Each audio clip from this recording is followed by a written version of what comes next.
에베소서 말씀 보겠습니다. 먼저 에베소서는 바울이 일생의 마지막에 옥중에서 에베소 교인들에게 보낸 편지입니다. 이 한 문장 한 문장이 복음의 정수가 들어있습니다.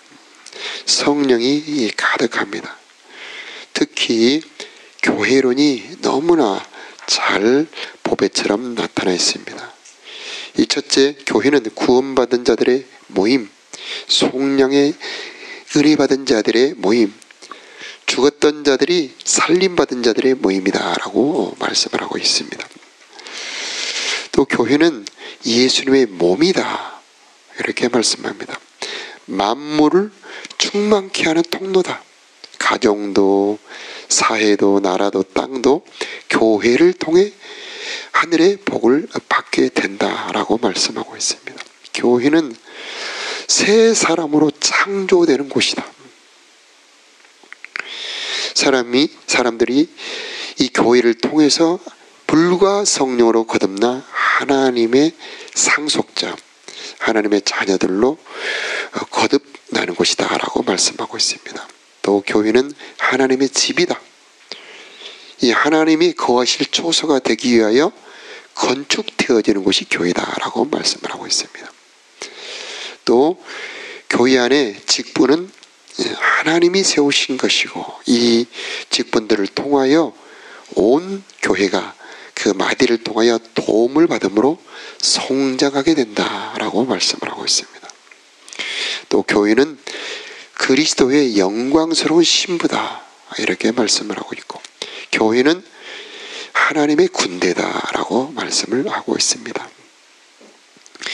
이 에베소서 말씀을 통해서 하나님께서는 교회를 단장하고 계십니다. 에베소서 말씀이 여러분들에게 은혜가 되고 힘이 되어서 여러분의 영혼이 더욱 빛나고 우리 광산교회 이 하나님의 빛, 일어나라 빛을 발하라 하는 그런 교회로 세워지는 기회가 되기를 바랍니다. 1절 2절을 보면은 하나님의 뜻으로 말미암아 그리스도 예수의 사도된 바울은, 이 바울은 하나님의 뜻으로 사도가 되었다고 자기를 고백합니다. 여기 계신 여러분 하나님의 뜻으로 직분을 받으셨다고 고백이 되십니까? 그렇다면 흔들리지 않을 겁니다. 방황하지 않을 겁니다. 내려놓고 포기하지 않을 겁니다. 하나님의 뜻은 반드시 이루어지게 되어 있고 그 뜻을 이룰 수 있는 은혜를 함께 공급하시게 되어 있기 때문입니다. 자, 하나님 우리 아버지와 주 예수 그리스도로부터 은혜와 평강이 너에게 있을지어다. 이 인사입니다마는 은혜와 평강은 그리스도 예수를 통해서 예수 안에서 공급이 되는데, 이번 새벽기도 여러분의 평생에 은혜와 평강이 있기를 축복합니다. 3절 우리 합독하겠습니다. 시작. 찬송하리로다 하나님 곧 우리 주 예수 그리스도의 아버지께서 그리스도 안에서 하늘에 속한 모든 신령한 복을 우리에게 주시되. 찬송으로 시작합니다. 찬송은 은혜 받는 자가 한 겁니다. 무슨 은혜를 받는가요? 하늘에 속한 모든 신령한 복을 우리들에게 주신다. 이게 무엇일까요? 에베소 전체를 통해서, 성경 전체를 통해서 써야 할 만큼 많은 내용이 들어있습니다. 어쨌든 그 모든 은혜가 그리스도 예수 안에 있다는 겁니다. 그래서 그리스도 예수 안에는 이 복음의 핵심입니다. 그리스도 예수 안에는 모든 것이 다 들어있습니다. 그리스도 예수 안에서 죄인이 의인으로 변화받고, 그리스도 예수 안에서 죽었던 자가 살아나게 되고, 그리스도 예수 안에서 멸망받을 자가 하늘의 상속자가 되고, 그리스도 예수 안에서 추하던 자가 아름답게 변화되는 수많은 은혜가 베풀어지게 되는데, 그 모든 은혜가 여러분에게도 베풀어지기를 바랍니다. 이 그리스도 예수 안에 있는 그 신령한 복, 이것은 내 행위가 아닙니다. 딱 하나, 예수 안에 있다는 것 때문에, 예수 믿는다는 것 때문에 하나님이 베풀어 주신다는 것이죠. 그래서 우리가 찬양하는 겁니다. 예수님 안으로 들어가는 방법은 예수 이름을 영접하는 겁니다. 예수님을 찬양하는 겁니다. 이 바울과 실라가 빌립보 감옥에서 찬양할 때에 예수님 안으로 들어가는 겁니다. 그때에 예수님 안에 있는 그 자유가 이 바울과 실라를 덮음으로 모두 묶였던 것이 풀어지게 되는 거죠. 다윗도 찬양함으로 그 하나님 안으로 들어가게 되는 겁니다. 그래서 예배소서 주제 중에 하나가 이 찬송입니다. 찬송함으로 은혜 안으로 들어가게 되는 거죠. 찬송할 때에 하나님의 나라가 나를 덮어주는 것이고 그 안에 있는 모든 신령한 복이 우리들에게 내려오게 되는 겁니다. 그 안에는 성막으로 표현을 하지요. 그 안에는 속죄가 있습니다. 정결함이 있습니다. 새 옷을 입혀주시고 거룩한 곳에 들어가 이 신비한 신령한 빛을 보게 되고 신령한 양식을 먹게 되고 지성소에 들어가게 되죠. 거기에는 하나님이 계시죠. 거기에는 수정같이 맑은 생명수의 강이 흐르고 거기에는 주의 날개가 덮어지고 거기에는 언약의 말씀이 있고 거기에서 선포되는 말씀은 현실에서 이루어지게 하는 권능의 말씀이 선포되는 것입니다. 이 그리스도 예수 안으로 깊이 들어가는 것이 바로 우리들의 신앙생활인데 이 새벽에도 그리스도 예수 안으로 깊이 들어가기를 축복합니다. 4절 5절에 보면은 택하심과 예정하심의 은혜가 나옵니다. 함께 합독합니다. 시작. 곧 창세전에 그리스도 안에서 우리를 택하사 우리로 사랑 안에서 그 앞에 거룩하고 흠이 없게 하시려고. 5절 시작.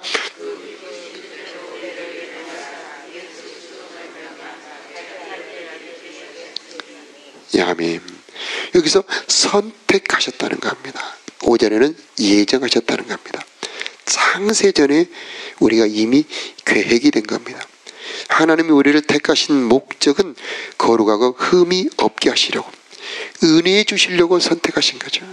주님의 부르심과 택하시면은 후회하심이 없다는 겁니다. 하나님께서 우리를 지명하여 불렀나니 너는 내 것이다. 그들은 무리부리 건드리지 못합니다. 그들에게는 하나님의 은총이 부어지죠. 이 택하심으로 우리들에게는 모든 은혜가 베풀기로 작정이 되어 온 겁니다. 그래서 하나님은 여러분에게 죄를 용서하기로 작정하셨고 생명을 주셔서 하나님의 아들들이 되기로 작정하셨고 성령을 주시기로 작정하신 것입니다. 그 작정이 이 새벽에도 이루어지기를 바라요. 하나님이 우리에게 은혜 주시려고 선택하시고 예정하셨다는 것. 그 예정하신 것은 목적이 있습니다. 계획이 있습니다. 그걸 경륜이라 그렇게 표현을 하지요. 하나님께서 우리로 하여금 하늘의 상속자가 되게 하시려고, 거룩하고 흠이 없게 하여 그리스도의 신부가 되게 하시려고 우리를 부르셨다는 것입니다. 그 부르심은 너무나 아름답고 보배로운 것입니다. 그러므로 이제 우리들의 삶에는 하나님의 은혜가 있게 되는 것입니다. 자, 우리 6절 말씀 함께 읽겠습니다. 시작. 이는 그가 사랑하는 자 안에서 우리에게 거저 주시는 바 그의 은혜의 영광을 찬송하게 하려는 것이라. 은혜는 거저 주시는 겁니다. 값없이 주시는 겁니다. 내 행위 공로가 아니지요. 내 자격이 아니고 하나님의 은혜로, 하나님의 작정으로 거저 주시는 것입니다. 그러므로 우리는 찬송하는 것이죠. 찬송할 때에 그 은혜가 효력을 발생하는 겁니다. 이미 우리들에게 은혜를 주셨지만 우리가 그 은혜를 누리지 못하는 이유 중에 하나는 찬송이 부족하기 때문이죠. 그러므로 우리들의 입술에서 찬송이 그치지 않는다면 은혜도 그치지 않게 될 것입니다. 원망한다면 은혜가 그칩니다.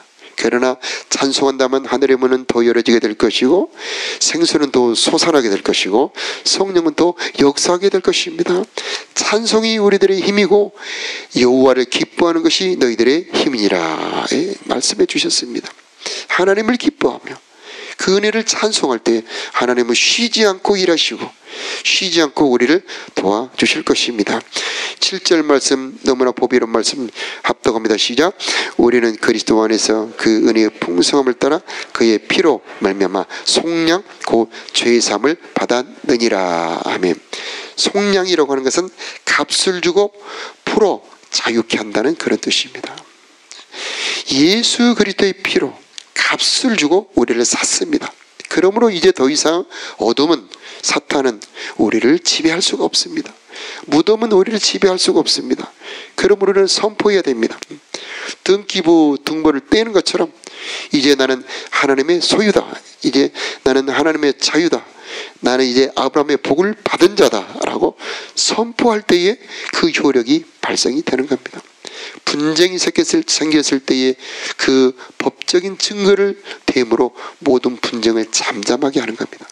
우리 삶의 역사는 사탄의 역사, 이제 나는 속량을 받았다라고 찬송하고 고백할 때에 어둠의 역사는 그치게 되어 있는 것입니다.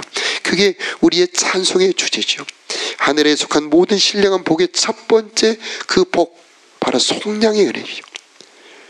그리고 2장에 나옵니다만 우리들에게 새 생명을 주셔서 하나님의 상속자, 하늘에 안침받게 하는 은혜가 바로 우리들에게 주신 은혜입니다. 자, 8절 9절에는 이것은 사람의 지혜로 알 수 있는 것이 아니고 하나님이 알려주신다는 것입니다. 함께 압도합니다. 8절 9절. 이는 그가 모든 지혜와 총명을 우리들에게 넘치게 하사 그 뜻의 비밀을 우리에게 알리신 것이요 그의 기뻐하심을 따라 그리스도 안에서 때가 찬 경륜을 위하여 예정한 것이라. 사람이 알 수가 없습니다. 이 생각조차 할 수 없습니다. 귀로 들을 수 없고 눈으로 볼 수도 없습니다. 오직 성령으로 알려주시는데 사랑하는 자들에게, 택한 자들에게 알려주시는 겁니다. 그래서 내일 주제입니다마는 지혜와 계시의 정신을 주셔서 우리들에게 그 모든 비밀을 알려주신다는 겁니다. 여러분을 예수 이름으로 축복합니다. 성령이 임하기를 바랍니다. 지혜와 계시의 영이 임하기를 바랍니다. 하나님이 알려주실 때에 우리는 알 수 있는 것입니다. 그걸 계시라고 하죠. 계시의 은혜가 왔을 때 우리들에게는 이제 우리들의 모든 하나님의 뜻이라고 하는 비밀을 알 수 있게 되는 것입니다. 그 비밀의 내용은 10절 함께 합독합니다. 시작. 하늘에 있는 것이나 땅에 있는 것이 다 그리스도 안에서 통일되게 하려 함이라. 여기서 통일되게 하려 함이다라고 하는 것은 어떤 의미냐면은 바로 그리스도 예수의 발 아래 복종하도록 매듭짓다, 결론짓다라고 하는 원어적인 의미가 있습니다. 그래서 남북 통일이 되는 것처럼 이렇게 서로 대등하게 통일이 되는 것이 아니고 그리스도의 지배, 그리스도의 통치 아래 복종하게 된다는 뜻입니다. 그리스도의 통치에 복종하는 것이 하나님의 나라입니다. 그리스도의 통치는 가장 선하고 아름답습니다. 주님의 통치와 다스림이 임할 때 우리들의 삶에 어둠은 떠나가게 되어 있고 모든 것이 합력하여 선을 이루게 되어 있고 우리들의 삶에 열매가 있게 되는 것입니다. 그래서 하늘에 있는 것이나 땅에 있는 것이 다 그리스도 아래, 그리스도로 말미암아 그리스도 안에서 통일되게 하려 한다. 자, 이 3월 4월의 고난주간이죠. 사순절 기간입니다. 주님의 고난을 기념하는 절기. 우리가 그리스도에게 복종되며 그분의 다스림이 임하는 계절이 되기를 바랍니다. 그분이 다스림이 임할 때에 우리들의 삶에 하나님의 아름다운 역사가 일어나게 될 것입니다. 자, 11절에 우리 함께 합독합니다. 시작. 모든 일을 그의 뜻의 결정대로 일하신 이의 계획을 따라 우리가 예정을 입어 그 안에서 기업이 되었으니, 여기서 우리가 기업이 되었다는 겁니다. 우리가 하나님의 기업이 되었다는 겁니다. 그래서 우리나라에도 여러 가지 수많은 기업들이 있죠. 대기업도 있고 중소기업도 있습니다. 그 기업에서는 그 경영자들이 그 기업에서 정말 상품을 생산하기 위해서 최선의 노력을 다하죠. 그런데 하나님이 여러분을 하나님의 기업으로 삼았다는 겁니다. 이게 복음입니다. 그래서 고린도전서 3장 9절에 보니 너희는 하나님의 밭이요 하나님의 집이다 라고 말씀하고 있습니다. 우리는 하나님의 밭입니다. 우리는 하나님의 집입니다. 그리스도 예수라고 하는 생명나무에 접붙임 바 되어서 영원한 신령한 열매를 맺게 하기 위해서 우리를 기업으로 삼아주셨다. 그래서 우리는 하나님의 밭이고 하나님의 거하실 집이 되기 위해서 함께 지어져 간다. 그래서 우리는 하나님의 집이 되었습니다. 우리는 하나님의 등대가 되었습니다. 세상 속에 하나님의 빛, 세상 속에 하나님의 영광을 전파할 등대로 우리를 삼아주셨다는 겁니다. 사람들이 보기에 이 금이나 이 은이나 이런 여러 가지 홍옥, 이 녹주옥 이런 보석이 보석으로 보입니다마는 하나님에게는 그런 게 보석이 아닙니다. 하나님에게는 무엇이 보석이냐? 곤란한 중에 변치 않고 충성하는 성도들이 바로 보배들이요. 하나님의 은혜를 받고 주 예수 그리스도를 본받아 하나님의 선하심을 따라 서로 사랑하고 용납하며 긍휼을 베푸는 성도들이 보배이고, 적은 능력을 가지고도 주 예수의 이름을 배반치 않냐며 그분의 뜻을 이루는 교회가 바로 보배들인 것입니다. 곤란한 중에 여전히 주님을 섬기며 순종하는 성도들이 하나님 보시기에 보배라고 하는 것입니다. 그래서 우리가 하나님의 기업이 되었습니다. 그래서 이제 우리 교회가 할 일이 무엇입니까? 열매 맺는 겁니다. 하나님의 기업이 되어서 하나님께 영광을 올려드리는 것이 바로 우리가 할 일이 되는 겁니다. 12절에 함께 읽겠습니다. 시작. 이는 우리가 그리스도 안에서 전부터 바라던 그의 영광의 찬송이 되게 하려 함이니라. 여기서는 우리가 부르는 찬송이 아닙니다. 똑같은 찬송은 찬송인데 우리가 그의 영광의 찬송이 되게 한다는 것입니다. 그것은 우리가 주님의 등불을 밝힐 때에 세상이 우리들의 착한 행실을 보고 하나님께 영광을 돌리는 찬송입니다. 모든 피조물이 교회의 영광을 보며 하나님께 올려드리는 찬송이 되는 겁니다. 그래서 우리가 주님의 신부가 되어서 그 빛을 바라고 향기를 드러내며 열매가 될 때에 모든 피조물이 우리를 보고 하나님께 올려드리는 찬송이 되게 하기 위해서, 즉 아름다운 교회로 단장하기 위해서 우리를 택하셨다는 말씀입니다. 자, 그렇게 되기 위해서 13절에 함께 읽겠습니다. 시작. 그 안에서 너희도 진리의 말씀 곧 너희 구원의 복음을 듣고 그 안에서 또한 믿어 약속의 성령으로 인치심을 받았느니라. 아멘. 어떻게 해야 우리가 하나님의 기업이 됐나? 어떻게 해야 우리가 하나님의 작품 그리스도의 신부가 되나? 진리의 말씀 곧 구원의 복음을 듣고 믿을 때에 우리가 아름다운 신부가 되고 주님의 기업이 된다는 것입니다. 그때에 성령으로 인치심을 받는다는 것입니다. 예수의 피로 구원만 받으면 됐지 왜 말씀을 또 배워야 됩니까? 그것은 죄사함이 하나님의 은혜의 전부가 아니요 주실 은혜가 더 많이 있기 때문입니다. 그것은 진리의 말씀으로 변화받은 성도들에게 주시는 하늘의 기업이 있기 때문이죠. 그 기업이 14절에 나오는데 한번 읽어볼까요? 시작. 이는 우리 기업의 보증이 돼서 그 얻으신 것을 속량하시고 그의 영광을 찬송하게 하려 하심이라. 아멘. 여기서 14절에 나온 기업은 11절에 나온 기업하고 글자는 같은데 뜻이 다릅니다. 14절의 기업은 천국의 기업입니다. 장차 우리가 들어가게 될 저 하늘의 영광 나라, 새 예루살렘 성, 새하늘 새 땅, 수정같이 맑은 생명수의 강과 그 옆에 있는 생명나무 과실이 우리가 받을 기업입니다. 그래서 우리 그 받을 기업의 보증이 예수님입니다. 여러분 모두는 그 하나님의 나라에 들어가게 될 것입니다. 왜냐하면 보증자가 예수님이기 때문입니다. 반드시 들어가게 될 것입니다. 그래서 얻으신 우리를 속량하시고 그 영광을 찬송하게 하실 것입니다. 여기서 나오는 찬송은 이제 우리가 부를 찬송입니다. 그 아름다운 영광을 보며 찬란한 저 새 예루살렘 성의 그 영광을 보며 우리는 영원히 우리 예수님을 찬송하게 될 것입니다. 예배소서 이 진리의 말씀 구원의 복음을 듣고 여러분을 단장하시길 바랍니다. 그 말씀 한 절 한 절이 여러분의 마음에 스며들어오시고 여러분의 생각을 지배하시고 여러분의 삶에 이 말씀이 실천이 되어서 믿어져서 여러분이 아름다운 신부요 주님의 기업이 되심으로 말미암아 하나님이 우리들에게 주신 영원한 천국의 기업을 물려받는 저와 여러분들이 다 되시기를 바랍니다. 자, 기도하겠습니다.